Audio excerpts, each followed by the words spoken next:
दोस्तों नमस्कार, मेरा नाम है कुलदीप कुमार। आप देख रहे हैं युवा दस्तक। युवा दस्तक पर आज हमारे साथ एक युवा साथी बैठे हैं जिसका नाम है रेखा।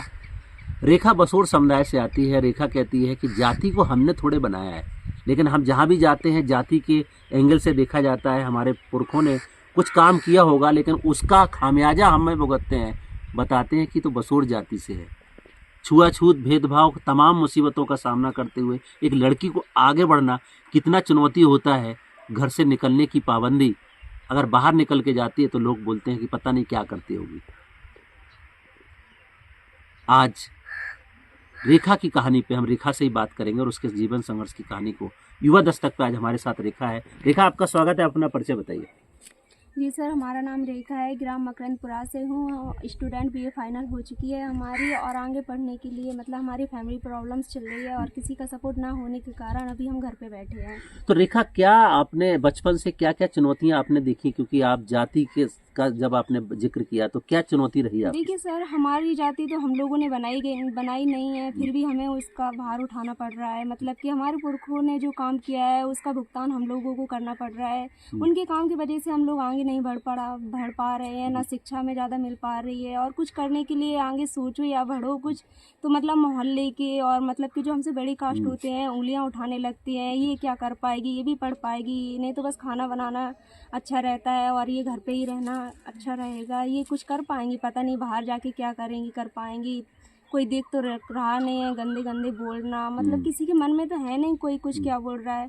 हमारे पेरेंट्स को भी भड़काना, इस वजह से हमें पेरेंट्स भी ज़्यादा परमिशन नहीं देते बाहर जाने के लिए। इस वजह से हमें घर पे ही बैठना पड़ता है। तो आपने ग्रेजुएशन तक पढ़ाई करी। आप जिस समुदाय से आते हैं उससे किस तरीके का भेदभाव होता है, जो आप भेदभाव और जाति की बात कर रहे हैं? जाति के भाव में कि हमारे मोहल्ले कि हम इस जाति से हैं, अगर कहीं भी जाएं तो लोग वहाँ भेदभाव करने लगते हैं कि इनसे दूर हट जाइए, ये बस हो रहे हैं। कि इन्हें पढ़ने का अधिकार नहीं होता है। मेन बात है शिक्षा। जब हमें शिक्षा का अधिकार नहीं था तो ये लोग भेदभाव करते हैं। कि जब हम पढ़ेंगे, शिक्षा मिलेगी, आगे बढ़ेंगे, तो कि इस भ्रष्टाचार को हम दूर कर पाएंगे अपनी जाति का। तो हमारा निर्णय यही है कि हम पढ़ें, और कि और भी हमारी बहनें हैं मोहल्ला पड़ोस की, उन्हें भी पढ़ना चाहिए, आगे बढ़ना चाहिए, हमारे देश और हमारी जाति को उज्जवल करना चाहिए। बिल्कुल। तो रेखा, अभी आप पूरे गांव में, आपके जो मकरंदपुरा गांव है, यहाँ पे आपके समाज की या दलित समुदाय की कितनी लड़कियां हैं जो पढ़ने जाती हैं, या उनकी क्या स्थिति है?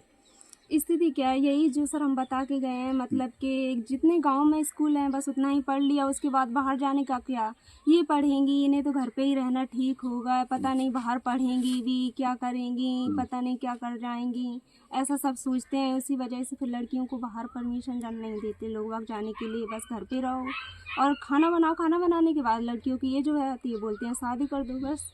तो यहाँ आपके गांव में ज्यादातर लड़कियों की शादी जल्दी हो जाती है या क्या? कि परमिशन तो है नहीं कि आगे जाएं, पढ़ सकें लड़कियां, अपने दम पे कुछ कमाने का भी रखें, तो शादियां जल्दी कर देते हैं। शादी जल्दी कर दी। हाँ। तो आप जैसे ग्रेजुएशन तक पढ़ाई करी, अभी क्या करना है? अभी क्या पढ़ाई करोगे आगे?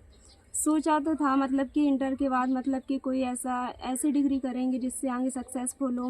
कि फैमिली की वजह से, फैमिली प्रॉब्लम्स की वजह से कुछ नहीं कर पाया। सोचा था जीएनएम या ईएनएम करेंगे, या कि कंप्यूटर वगैरह सीखेंगे। परमिशन ना मिलने की वजह से फिर मैंने बीए कर ली। फिर उसके बाद क्या, घर पे ही बैठे हैं, सोचा था कुछ करेंगे। तो घर वाले परमिशन नहीं देते हैं या क्या चैलेंज आता है आपको? आप बोल रहे हैं कि परमिशन नहीं मिलता है। परमिशन इसी बात की है सर, कि मोहल्ले में कि कुछ लड़कियां होती हैं जो अपने माँ बाप का रोशन नाम करने की जगह नाम डुबा रही हैं। उन्हीं की वजह से हम लोगों को भी नीचा देखना पड़ता है कि पता नहीं ये पढ़ पाएंगे या कुछ कर जाएंगे। इस वजह से परमिशन नहीं मिलती हम लोगों को। तो रेखा, युवा दस्तक ऐसे ही युवाओं की बात को हमेशा उठाता है जो ग्रास रूट पे जाति के लिए, संवैधानिक मूल्यों के लिए संघर्ष कर रहे हैं, अपने सम्मान के लिए लड़ रहे हैं, अपने हक के लिए लड़ रहे हैं। और आज युवा दस्तक पे आज आपको बहुत लोग देख रहे हैं। आपका सपना क्या है? क्या जिंदगी में आपने सपना देखा है? क्या करना है? हमारा सपना तो था कि कि हम पढ़े, जीएनएम ईएनएम करके डॉक्टर बने। कि जो गरीब लोग हैं, कि हाँ, डॉक्टर भी भेदभाव मानते हैं जो आसपास के गांव के हैं, तो पढ़ लिख के कि उनका इलाज कर सकें फ्री में, उन्हें सुविधा दे सकें। ये कि ये नहीं हुआ तो कि कोई बात नहीं, फैमिली प्रॉब्लम्स थी, इस वजह से नहीं हो पाया। तो फिर सोचा था कुछ ऐसा काम करेंगे। फिर बच्चों को कोचिंग देने लगे कि चलो, हम शिक्षित नहीं हुए, ये बच्चे शिक्षित होंगे तभी तो जानेंगे कि हमारे अधिकार क्या है, हमें देश के क्या करना चाहिए, कैसे आगे बढ़ना चाहिए। तो आपने अधिकार की बात करी, और अब अधिकार हमें कहाँ से मिलते हैं? डॉक्टर अंबेडकर के लिखे संविधान से मिलते हैं। संविधान के बारे में आप जानते हैं? ज़्यादा कुछ तो नहीं पता, मतलब कि उन्हीं की वजह से हमें लोगों को शिक्षा प्राप्त हुई है, उन्हीं की वजह से लड़कियों को अधिकार मिला है। और जाति का भेदभाव तो मतलब कि उन्हीं की वजह से थोड़ा कम हुआ है, अधिकार मिले हैं उन्हीं की वजह से मिले हैं हमें ये सारे अधिकार, की लड़कियां भी कुछ कर सकती हैं। तो क्या लगता है, लड़कियों को सब अधिकार मिल गए कि अभी और अधिकार दिलाना है आपको? नहीं, हम दिलाना चाहेंगे, क्योंकि अभी बहुत से ऐसे गांव मोहल्ले पड़े हैं जहां मतलब कि लड़कियां पहले जैसे ही घुट घुट के जी रही हैं, उन्हें अधिकार नहीं पता हमारे, तभी तो वो जी रही हैं। जब वो पढ़ेंगी तभी तो आगे बढ़ेंगी। बिल्कुल। तो हमारे हिसाब से उन्हें भी ये सारे अधिकार पता होने चाहिए और मिलने चाहिए। तो रेखा, आज युवा दस्तक पे आप बात कर रहे हैं और युवा दस्तक ऐसे ही युवाओं का एक मंच है जहां युवा अपनी बात रखते हैं, अपने हक की बात उठाते हैं, अपने अधिकारों की बात करते हैं। और आपने बोला कि इतने लोगों को, तो आपने क्यों ऐसा सोचा कि मैं और लड़कियों के अधिकार दिलाने हैं? क्योंकि हम नहीं चाहते कि मतलब कि अगर ऐसा ही बना रहेगा तो ये छूत छाया नहीं जाएगी। अगर पढ़ेंगे तभी आगे बढ़ेंगे, तभी ये छूत छाया कम हो पाएगी, और ये कम होगी तभी हमारा देश उज्जवल बन पाएगा अच्छे तरीके से। तो निश्चित तौर से रेखा वही बात कर रही है कि जब तक ये छुआछूत रहेगी तब तक देश उज्जवल नहीं बन सकता है। और हम जैसी तमाम लड़कियों को अब इसके लिए बीड़ा उठाना पड़ेगा।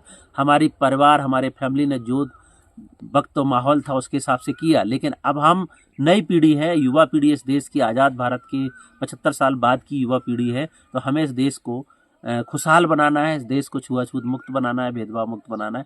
उसी सपने के साथ रेखा अपने गांव में काम और संघर्ष कर रही है। युवा दस्तक पर रेखा आज आप आए, आज तमाम युवा आपकी कहानी सुन रहे हैं। जो लोग वहाँ बैठ के आपकी कहानी देख रहे हैं या सुन रहे हैं, उनको आपका क्या संदेश है, क्या कहोगे उनके लिए कि वो अपनी ज़िंदगी में कैसे और क्या करें? हमारे कहने का यही मतलब है, मतलब कि जैसे सर आप लोग गांव-गांव जाके सब लोगों को इन अधिकारों के बारे में बता रहे हैं, उन्हें भी अपने गांव मोहल्ले परिवार में बताना चाहिए, और लड़कियों को लड़कों को उनके अधिकार दिलाना चाहिए, आगे शिक्षित कराना चाहिए उन्हें, ताकि वो भी ऐसे ना जी सकें। और ये पढ़ेंगे तभी ये छूत छाया दूर होगी, और हम चाहते हैं कि हमारा देश उज्जवल हो। तो रेखा चाहती है कि हमारा देश उज्जवल हो, और उज्जवल तभी होगा जब आप खुद पढ़ेंगे, अपने बच्चों को पढ़ाएंगे, अपने हक के लिए आवाज़ उठाएंगे। आज युवा दस्तक पे हमारे साथ रेखा आई, उसने अपनी संघर्ष, अपनी कहानी को आप सबके साथ साझा किया। युवा दस्तक की शुभकामनाएं है कि वो अपने जरूर मिशन और मंजिल तक पहुंचे और अपने मम्मी पापा का नाम रोशन करते हुए अपना नया कीर्तिमान स्थापित करें। हम हर रोज ऐसे युवाओं से बात करते हैं जो अपने गांव में अपने हक, अपने अधिकार और संवैधानिक मूल्यों के लिए संघर्ष करते हैं। आज की कहानी में इतना ही, कल फिर मिलेंगे एक नए युवा साथी के साथ। तब तक के लिए नमस्कार, जय भीम, जय संविधान। देखते रहे युवा दस्तक।